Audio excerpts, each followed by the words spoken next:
Let's meet at the library. Okay. Hey everyone, it's Julia and welcome back to my channel. Today I am here to talk about my TBR for Latinx-A-Thon. If you're not familiar with Latinx-A-Thon, it is hosted by some wonderful human beings who I will all have linked down below. But one of the hosts is one of my bookish besties, Jocelyn, aka Yogi with a Book. So, like, what kind of friend would I be if I wasn't here supporting her in all her endeavors, including this great readathon, which I also participated in last year, and I can't remember everything I read. I had like highs and lows, but I'm really excited about the group book this year because I actually meant to read it for Newts last month, and I failed. But I get to read it now with everyone else, so that's exciting. This readathon runs from September 15th, which is tomorrow, because I think I'm posting this on the 14th when I'm filming it, through the 22nd, I believe? 24th. I know how to read. So you've got like a nice over a week span to get some reading done. And there are 5 challenges. I'm terrible. There are 4 challenges, and kind of a bonus challenge, which I'll talk about, and then I guess the group book, but I have the group book included in one of the challenges. So without further ado, because I'm so bad at presenting information, let's talk about the books that I'm reading for each of the challenges. Now, I am a dum-dum who wrote down the name of the challenge next to the book, but I didn't write down what that challenge entails. So for some of these, I might be forgetting what the actual challenge is, but I'm doing my best to try to remember without doing homework right now, so bear with me. The first book that I want to talk about is the group book, which is The Grief Keeper by Alexandra Viasante, and this book I bought earlier this year. I believe it came out this year, and I mean, first of all, I was just taken in by the cover because, oh my god, that's pretty. I don't know a lot about The Grief Keeper, but I know it involves immigration. It has a female-female romance, I believe, and the magical realism element to it is kind of like in order to stay in the U.S., she like makes this deal with the government in which she becomes a grief keeper, which means she can like host other people's sad feelings inside her body so they don't have to experience it. I don't know. Sounds like it's going to break my heart, and I'm really excited to read this. And I'm also using it for the challenge of Roots, which, if I can recall correctly, I think it's the one that features Spanish in the text. God, I'm so bad at this. Go to the links below if you want to find out the challenges for yourself. I'm so sorry. Oh, and I forgot to mention that the bonus challenge is inspired by, shoot, what was the name of the readathon that Cindy did? What was it called?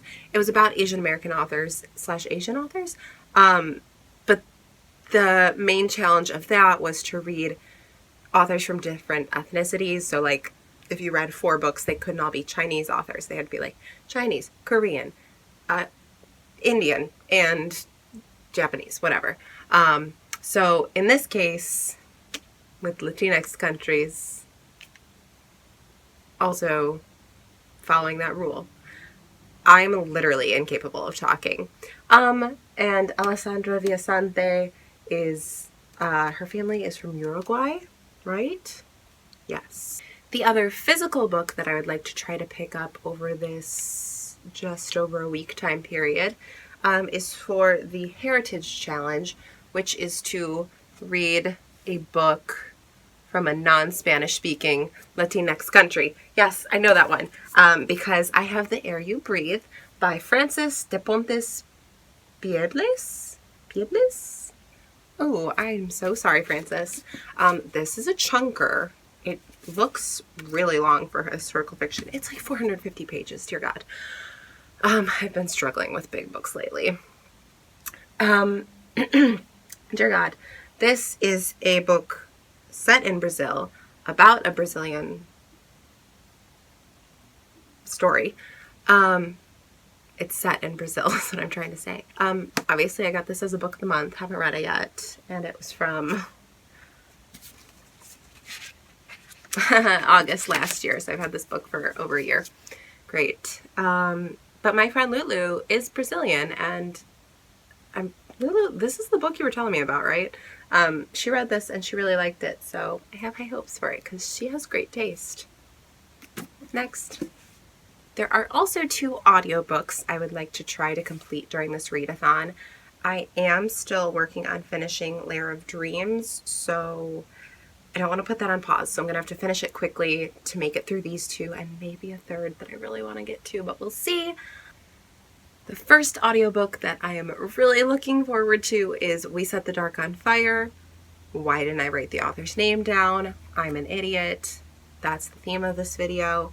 I grabbed this from the library over the summer and I was like hyped for it. I've been hyped for it ever since I heard what the story was. I was like, this sounds right up my alley, and I still haven't read it. So I'm really looking forward to it. It's like, is it dystopian? I don't know how to explain it, but there's like different classes and like some women are like wives and some are like other things, but then I think there's like rebellion, and I also think a female-female romance. And this is about 2 friends, and I'm wondering if they're gonna have a romance. That might be the theme of my readathon accidentally. I don't know why I didn't realize I was doing that, but they all just sound like good books, so it's fine. So yeah, that's audiobook number 1, and it's for the Latinx-A-Thon challenge, which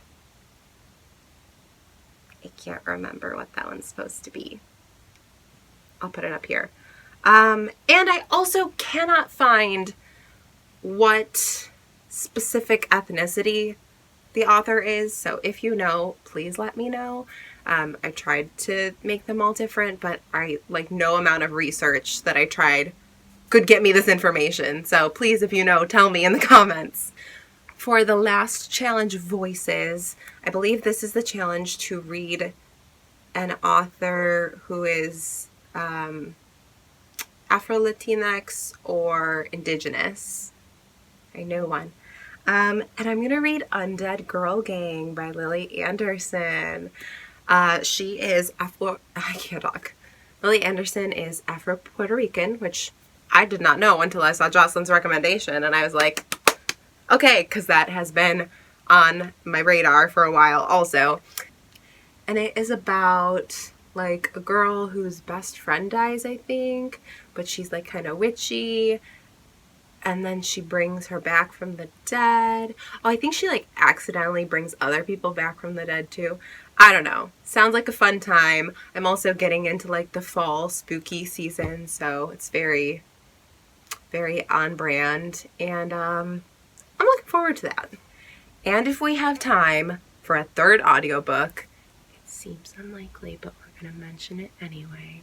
I would love to be able to read Don't Date Rosa Santos. I have really, really, really been wanting to read it. It's like the exact kind of contemporary that seems like it's just the kind that I would like, which is weird because it doesn't have a teen mom or a Shakespeare play plotline, but it seems like hard-hitting with heart and like a lot of family stuff, and I love family-centric YA contemporaries. Like, if your YA contemporary has like no romance, I get jazzed, okay? I like a good romance, but something about focusing on issues in teens' lives that aren't romantic, like, just speaks volumes, I think, because as someone who did not go on a single date in high school, I'm like, there are other fish to fry. Like, there are more things than just like, oh, I hope he likes me. Like, obviously I had like crushes and stuff, but I don't know, there's like other things going on in a teenager's life. My God, high school is stressful. Oh, and she's Cuban and Colombian in descent. I don't know how to phrase that. So yes, those are the 5 books that I'm hoping to finish during Latinx-A-Thon. This is a really fun readathon, and it's a great chance to just diversify what you're reading, not only in terms of content, but actually the authors themselves. Because, like, yes, it's great to read books about, like, different people, but if they're not own voices, it's kind of takes away the points a little bit, don't you think? I think. But yeah, I have really high hopes for all these books, so I'm like low-key stressed because I don't want to be disappointed by any of them. Yeah. If you guys are joining in Latinx-A-Thon, be sure to let me know what you are reading down in the comments below, or if you've read any of these books, please share your thoughts on them because I am anxious. Be sure to give this video a thumbs up if you enjoyed, and subscribing would be great too. If you hit that notification bell, it'll really help you out because I am unreliable on YouTube. Yeah, I have not followed Chandler's advice on how to grow your channel, even though I'm watching those videos like she's a professor and I'm trying to ace her class. Yeah. Okay. Thanks for watching. You will see more of me soon. Bye!